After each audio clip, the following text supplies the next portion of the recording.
Son las 11, las 10 en Canarias.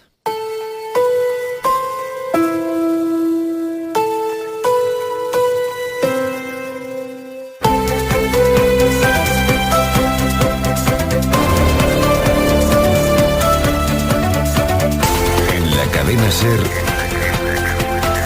hora 25. Roberto Torija. Muy buenas noches. La evolución de la pandemia empeora en España y los gobiernos europeos empiezan a moverse para evitar que la situación se descontrole en sus territorios. Reino Unido vuelve a imponer 14 días de cuarentena obligatoria para todos aquellos que lleguen allí procedentes de nuestro país.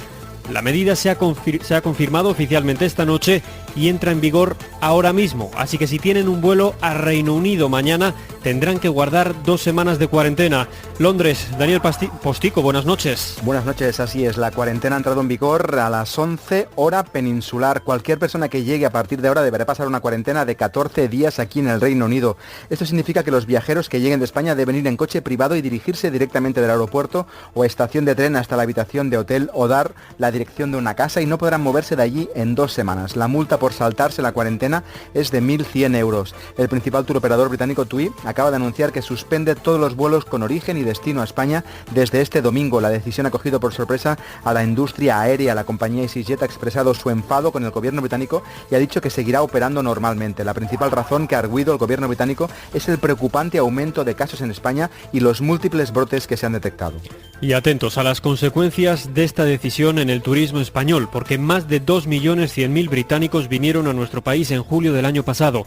Es el principal emisor de turistas a España. 250.000 británicos tienen casa aquí. Reino Unido se suma a países como Bélgica o como Noruega, que también obligaban desde ayer a guardar 14 días de cuarentena. Otros países han aprobado medidas en esa dirección para detener la segunda ola del virus. Álvaro Zamarreño.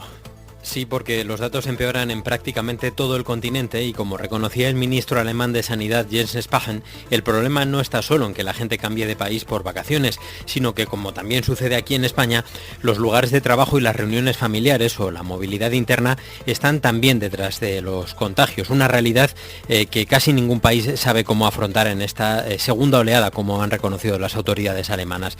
Spahn ha explicado esta mediodía en la Deutsche Funke Radio que están viendo la posibilidad legal de imponer pruebas para detectar casos de COVID a toda persona que llegue a un aeropuerto alemán. Ahora mismo es una alternativa voluntaria y gratuita a una cuarentena, pero no para viajes desde dentro de la Unión que Alemania sigue considerando seguros. Ningún estado de los 27 ha impuesto restricciones de viaje, pero sí advertencias de evitar zonas en mala situación. Desde ayer Francia pide encarecidamente que no se vaya a Cataluña, Noruega lo extiende a toda España y Bélgica sigue directamente prohíbe a sus ciudadanos ir a Huesca o a Lleida. Los franceses han impuesto controles más estrictos en los pasos con Cataluña y piden a España que haga lo mismo en sentido inverso. Belgas y noruegos ponen en cuarentena domiciliaria, los primeros a quienes vengan de las 2 provincias mencionadas, los segundos, los noruegos, sí que imponen cuarentena a cualquiera que llegue desde España o Portugal. El Ministerio de Exteriores asegura que España es un país seguro, que la situación está controlada. Antes de anunciarse la medida adoptada por el gobierno británico, como nos contaba ahora mismo Álvaro, Francia ya recomendaba no viajar, por ejemplo, a Cataluña. Y desde allí, desde Cataluña, respondía el vicepresidente Pere Aragonés. Estamos tomando las medidas para garantizar la seguridad de todos, de los residentes en Cataluña, de los ciudadanos de Cataluña, pero también de toda la gente que nos visita. Por lo tanto, siguiendo las indicaciones, circular por Cataluña, transitar por Cataluña, vivir en Cataluña, es seguro.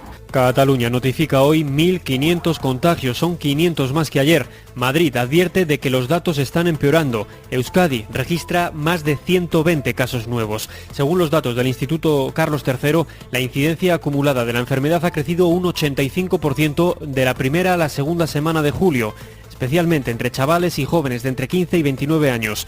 María Manjabacas, buenas noches. Buenas noches. Cataluña ha notificado en las últimas horas casi 1.500 nuevos contagios y 3 víctimas mortales, mientras que Andalucía ha comunicado 2 nuevos brotes, uno familiar, sumando ya más de 30 con casi 600 infectados, y el más numeroso el de la fiesta en una discoteca de Córdoba. También por el ocio nocturno, el brote de Peñíscola en Castellón suma contagiados y ya son casi 60.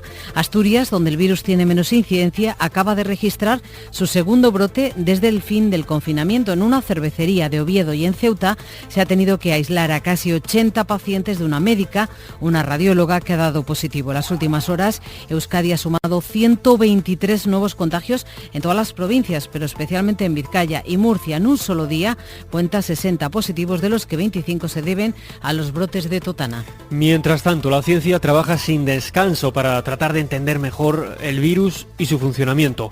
Un equipo de la Universidad de Harvard ha dado con la clave que explicaría por qué hay algunos enfermos de COVID que pierden el olfato. Javier Gregori. Hasta 8 de cada 10 personas que desarrollan la COVID-19 sufren la pérdida del olfato.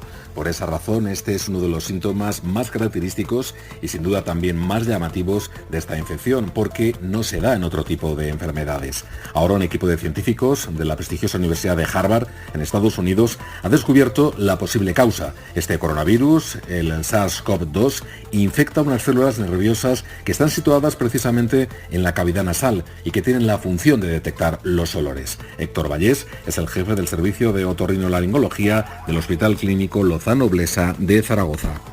Se ha convertido la pérdida de olfacción en un síntoma muy delator, muy definitorio. Cuando aparece fiebre y pérdida de olfacción, hay que sospechar que pueda ser COVID. La buena noticia de este descubrimiento científico es que esta pérdida del olfato no es permanente, porque este tipo de células no son neuronas y por lo tanto no tienen que ser reemplazadas cuando la infección desaparece, según las conclusiones de este interesante estudio que publica la revista.